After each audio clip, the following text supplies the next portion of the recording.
Hi everyone, I'm Zach Reinhardt, here to review the new Nengu album, Pongyaron. Pongyaron? Pongyaron. Cue the theme song.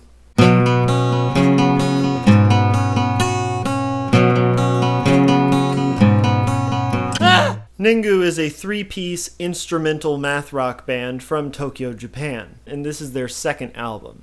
I was a big fan of their first album, Tuna Body, from 2015, which featured them exploring just a lot of hectic, aggressive drumming and heavy, distorted guitar tones, with some surprisingly bubbly and upbeat melodies alongside it. And on this new album, Nengu is exploring much of the same territory, but with a bit more production value behind it. The first track, Real Mel Gibson, kicks off with a dizzyingly fast synthesizer arpeggio accompanied by some very intense and chaotic drums. The song quickly then transitions into a surprisingly heavy, driving groove that almost reminds me of something like out of a doom metal song of some sort, maybe a Boris song or Electric Wizard. But it doesn't stay that simple for long, as it quickly jumps into this dizzying and disorientating math rock jam that starts and stops and is honestly quite hard to follow in the moment. The song is extremely dense. The tone of just everything is huge. The instruments sound massive in the mix, especially the drums and the bass, and everything is just distorted to the point where sometimes it's hard to even tell what some of the instruments are doing. But right as the song is reaching peak incomprehensibility, it jumps into a fairly melodic and straightforward groove with a very clear melody from the lead guitar. The groove has a huge bass tone, and I think it's a really nice balance to the chaotic and noisy beginning of the song, and it sees us out to the end. Real Mel Gibson is a, at first glance, chaotic and dizzying track, but behind the apparent chaos, there is a lot of planning that went into this song to keep it constantly moving. It doesn't stay on just one groove or melody for very long before it moves on to something completely different or something tangentially different. And that's really the modus operandi for Nengu on this whole album. They're trying to constantly keep these songs evolving. They don't have like a verse-chorus structure.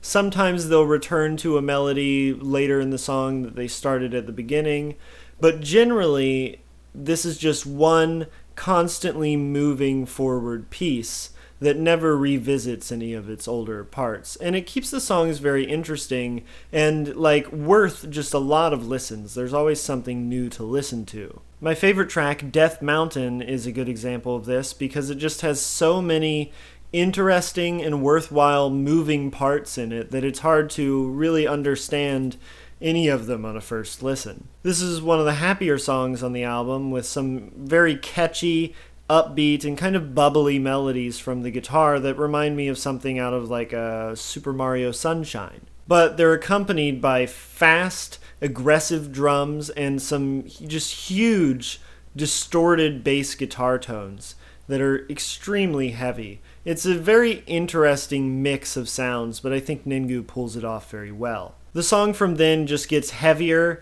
and louder, with some just extremely distorted and dense parts, and some very noisy guitars towards the middle part of the track. The song is constantly vacillating its intensity. It's building, and then it's calming down, and then it's building right back up again. The song feels like it's almost like some sort of panicked animal as it's bouncing around and constantly just darting and flailing about the emotional spectrum of what Ninggu can do. But by the end of it, it returns to the happy, kind of tropical sounding melodies of the beginning of the song, but this time in halftime, and drives them out to the end. And man, this song is just a roller coaster.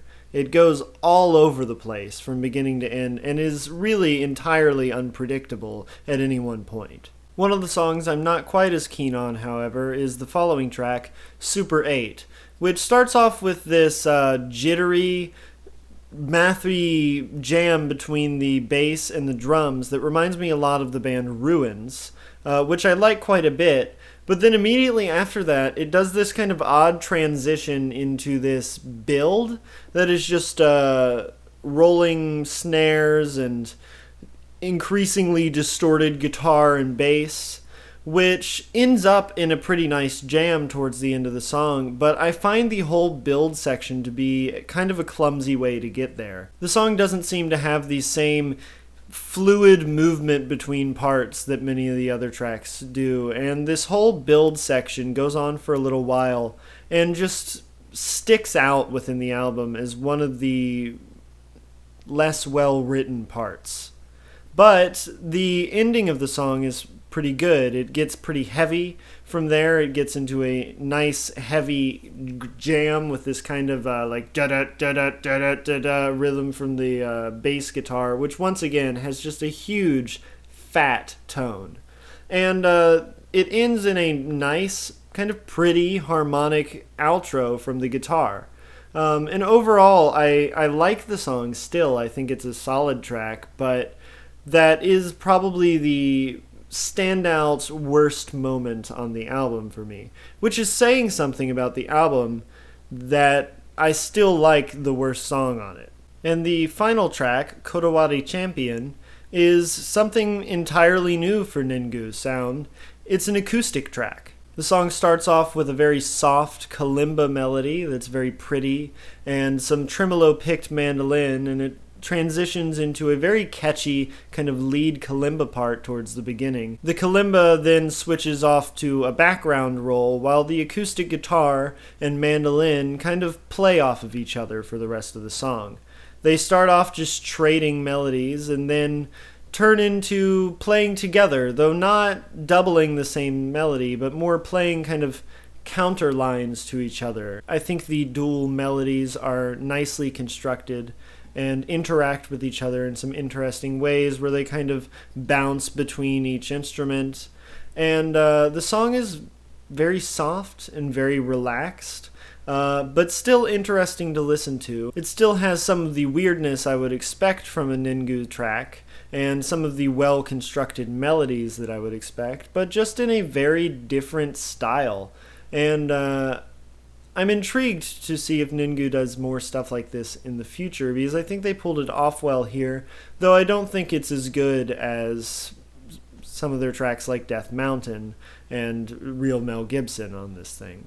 But it is a interesting kind of twist at the end of the album, and I think it closes out the album in a satisfying way.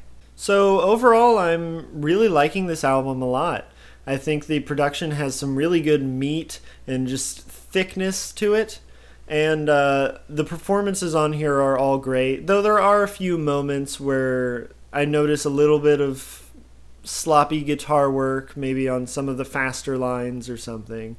But overall, the performances are really on point, especially the drums. The drums really drive this record home. And really, I don't have many complaints. I do think some of the songs are a bit short, but it's not really an issue per se. I'd just be really intrigued to see what Ninggu might do if they were making like a 6-minute track. But who knows? Maybe we'll get one on their next effort. But for now, this is a really good album, really good math rock album. I'm feeling an 8.5 probably. Really solid album here, and you can check this out on their Bandcamp as well as their last album, which was also very solid. And that's me. New Ninggu album. It's called Pongyaron, I guess. Pongyaron. Not sure how to pronounce that entirely, but yeah, it's a pretty solid release if you're into math rock and looking for something that's a bit punkier, a little more distorted, and maybe has some elements of metal inside there as well. Definitely check this thing out. Check out Nengu. They're putting out some very interesting music, and are definitely worth listening to. And Bandcamp in the description as usual to check this album out. And I'll see you guys next week. Peace.